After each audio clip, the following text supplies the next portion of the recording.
Guys, welcome to my vlog. അപ്പോൾ ഞാൻ ഇന്നൊരു ഡെലിവറി അൺബോക്സ് ചെയ്യാൻ പോവുകയാണ്. നമ്മളിങ്ങനെ എടുക്കേണ്ടത് ആദ്യം കത്രി കൊണ്ട് ഒരു കുഞ്ഞിതെടുക്കാം. പിന്നെ അതിൻ്റെ ഉള്ളിൽ വിരലിട്ടാണ് ഇങ്ങനെ അങ്ങോട്ട് പറിച്ചെടുക്കാം.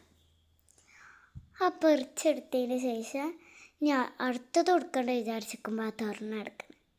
അപ്പോൾ അങ്ങനെ തുറക്കണം. ഇതിങ്ങനെ തുറക്കുമ്പോൾ എൻ്റെ അമ്മ എത്രക്കും കണ്ടാണ് ഇത്തിരിയൊക്കെ നട്ടി. ഇനി ഇത് തോൾ കൂടെയാണോ കഴുത്ത് കൂടെയാണോ ഇടണ്ടോ ഒന്നും എനിക്കറിയില്ല.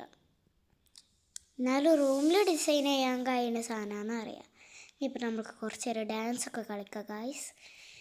അയ്യോ, ഇതെനിക്ക് നല്ലോണം ഇഷ്ടപ്പെട്ടു കേട്ടോ ഈ പ്രോഡക്റ്റ്. ഞാൻ ഒരിക്കലും ഇത് റീഡെലിവറി ചെയ്തിട്ട് എനിക്ക് നല്ലോണം ഇഷ്ടമാണ്. അവസാനത്തെ ലുക്ക് ഞാൻ അയച്ചുതരാം. മീഷോന്ന് വാങ്ങിയേ.